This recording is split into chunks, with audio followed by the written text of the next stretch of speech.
5,000 to 1. Those were the odds given to Leicester City winning the Premier League in August 2015.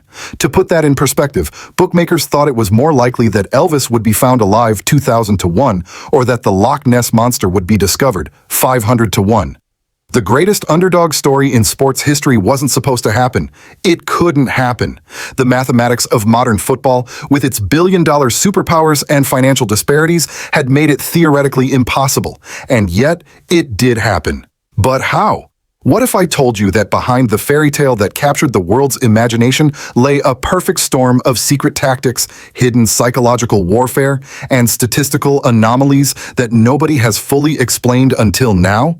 Today, I'm taking you inside the true story of Leicester City's miracle, not the sanitized version you've heard before, but the complex web of innovations, gambles, and yes, extraordinary luck that created a sporting miracle that will never be repeated. And trust me, the most shocking factor of all involves a mysterious training method that Claudio Ranieri kept hidden from the public until long after the trophy was raised. Have you ever wondered what it would feel like to achieve something that experts said was impossible? To defy not just expectations, but mathematical probabilities so extreme that scientists would dismiss them as practically impossible. Because that's exactly what happened in the 2015 to 2016 Premier League season, a statistical anomaly so extreme that data analysts are still studying it years later. To understand how truly impossible Leicester's achievement was, we need to grasp just how unlikely their starting position made it. Just 1 year before their miracle season, Leicester had barely escaped relegation, winning 7 of their final 9 matches to survive by the skin of their teeth. Their squad was valued at just £54 million, approximately 1/5 of Manchester City's squad value at the time. Their manager, Claudio Ranieri, was widely mocked as a has-been upon his appointment, with one prominent newspaper running the headline, "Leicester City appoint Claudio Ranieri, the man who failed with Greece." Their star striker, Jamie Vardy, had been playing in the 5th tier of English football just 4 years earlier. Their most creative player, Riyad Mahrez, was signed for just £400,000 from the French 2nd Division. And their most important defensive midfielder, N'Golo Kanté, was an unknown £5.6 million acquisition that most Premier League analysts had never even heard of. Everything about Leicester City screamed relegation fodder. And then something remarkable started happening. Leicester began winning, and kept winning. But it wasn't just that they were winning, it was how they were winning. Behind closed doors, Ranieri was implementing a revolutionary approach to training, fitness, and tactical preparation that would not be revealed until years later. Our first revelation begins with Leicester's training schedule, which broke virtually every conventional wisdom in elite football. While most Premier League teams trained intensely 5 to 6 days a week, Ranieri instituted what players later called the 2-day rule. After every match, Leicester players were given 2 full days off. Completely off, with no training obligations whatsoever. In a sport where recovery is micromanaged down to the minute, this was considered heresy. Sports scientists at rival clubs were reportedly baffled, with one anonymously telling a journalist, "It's like they're trying to get relegated." But Ranieri had discovered something that data would later confirm. In a league where matches come thick and fast, rest wasn't just beneficial, it was the ultimate competitive advantage. While other teams accumulated fatigue as the season progressed, Leicester's players remained fresh, explosive, and injury-free. By March, when traditional powers were battling muscle injuries and fatigue, Leicester was still running as if it was September. Midfielder Danny Drinkwater later revealed, other teams would be doing double sessions mid-season trying to maintain fitness. We'd be playing pool and going home early. They were burning out. We were just warming up. But Ranieri's innovations didn't stop there. In training sessions, he implemented what was internally called the 30-30-30 method, a training approach so unconventional that the club's sports scientists initially protested. Each session was exactly 30 minutes of technical work, 30 minutes of tactical preparation, and 30 minutes of high-intensity game situations. Never a minute more. When asked why, Ranieri would simply say, "The mind can only absorb what the seat can endure." While other clubs pushed 3-hour training sessions, Leicester's players were done in 90 minutes. The result? Complete psychological and physical freshness on match days. But perhaps the most revolutionary aspect of Leicester's approach was their use of data. Not just any data, but what they called efficiency metrics. While other clubs obsessed over possession percentages, pass completion, and total distance covered, Leicester focused on a metric almost nobody else was tracking: sprinting efficiency.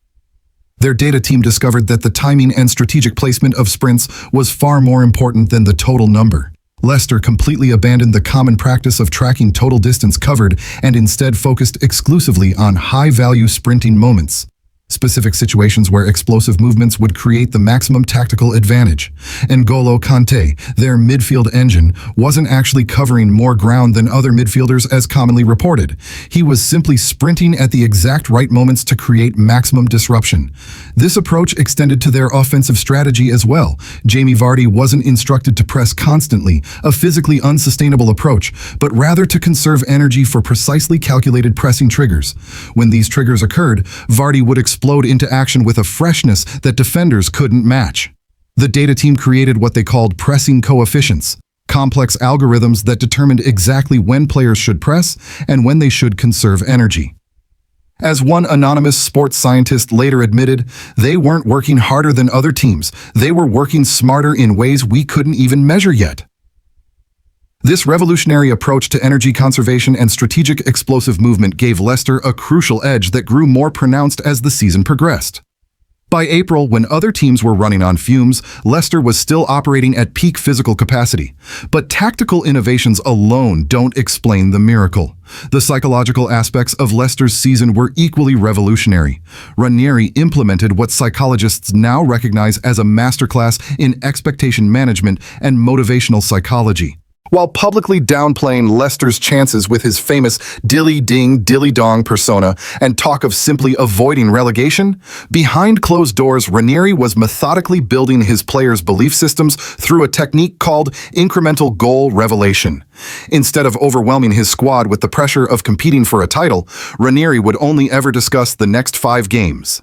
The team's goals were revealed in 5-game increments, with new targets set after each cycle. First, it was, let's get to 40 points and safety. Once achieved, it became, let's secure a European spot. Only in the final weeks of the season did Ranieri finally acknowledge the possibility of winning the title. This approach kept psychological pressure at manageable levels during a season when the media spotlight grew increasingly intense. Striker Leonardo Ulloa later revealed, "He protected us from ourselves." If he had talked about winning the league in January, we might have crumbled under the pressure. Instead, we were always just focusing on the next small target. Ranieri also employed unconventional motivation techniques that bordered on psychological warfare, but directed at his own team. The now famous pizza promise, where players were promised pizza if they kept a clean sheet, was just the public face of a sophisticated reward system designed by sports psychologists to create maximum motivational impact. What wasn't reported was the consequence system that balanced these rewards. After poor performances, players were subjected to what they called honesty sessions, brutally direct team meetings where every player had to publicly state what they had done wrong and how they had let teammates down. No coaches were present for these sessions, creating a player-led accountability system that proved remarkably effective. But even with revolutionary training methods, data analysis, and psychological approaches, Leicester still needed an element that no strategy can guarantee: luck.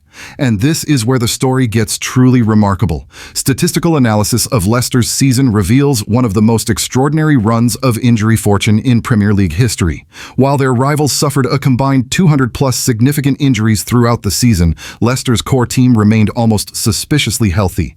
Their 7 key players, Schmeichel, Morgan, Huth, Kanté, Drinkwater, Mahrez, and Vardy, missed a combined total of just 12 matches all season.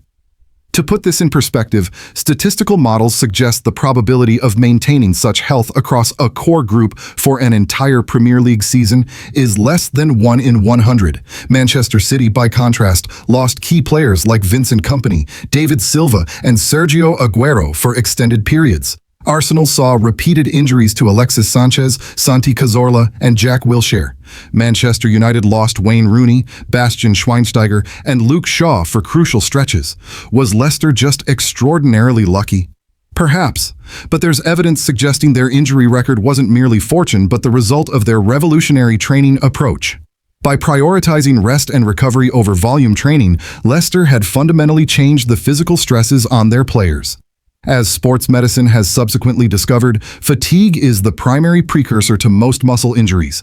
By eliminating fatigue, Leicester had dramatically reduced their injury risk. There was also Leicester's remarkable penalty record. They were awarded 13 penalties during the season while conceding just 3. Statistical models suggest this plus 10 penalty differential should occur randomly only once every 38 seasons. And then there were the goals. Leicester scored from an astonishing 13.1% of their shots, a conversion rate that defied statistical norms and would have been unsustainable over multiple seasons. But for that one magical year, the shots that might have hit the post in another season were finding the corners of the net. When we combine revolutionary training methods, psychological warfare, data-driven tactical innovations, and statistical anomalies, we begin to understand how the impossible became possible. Leicester's miracle wasn't just about heart, desire, and team spirit, though those elements were certainly present. It was about a perfect storm of innovation and circumstance that aligned to create a sporting miracle. So, could it happen again? Could another 5,000 to 1 outsider lift the Premier League trophy? The uncomfortable truth is, probably not. The Leicester miracle has fundamentally changed how big clubs approach the threat of smaller teams. Data departments have expanded exponentially. Recovery science has been revolutionized. The psychological techniques that Ranieri employed are now standard practice across elite football. Even Leicester's revolutionary efficiency metrics have been adopted and improved upon by the very clubs they once surprised. The biggest legacy of Leicester's miracle isn't just the trophy in their cabinet, it's how they forced the entire football world to evolve. Their innovations have been studied, copied, and enhanced by teams with far greater resources. The competitive advantage they once held has been neutralized by the very attention their success generated. And that, perhaps, is what makes their achievement all the more remarkable. For one perfect season, a team of underdogs didn't just beat the system, they changed it forever. Their championship represents that rare moment in sports when the impossible becomes possible, when mathematics and probability bow to human determination and innovation. For Leicester City fans, for football romantics, and for anyone who has ever faced impossible odds, their miracle will forever remain proof that sometimes, just sometimes, the statistics and the experts get it spectacularly wrong. If you enjoyed this deep dive into the hidden story behind football's greatest miracle, hit that subscribe button for more untold stories from the beautiful game. What other sporting miracles would you like me to investigate next? Let me know in the comments below.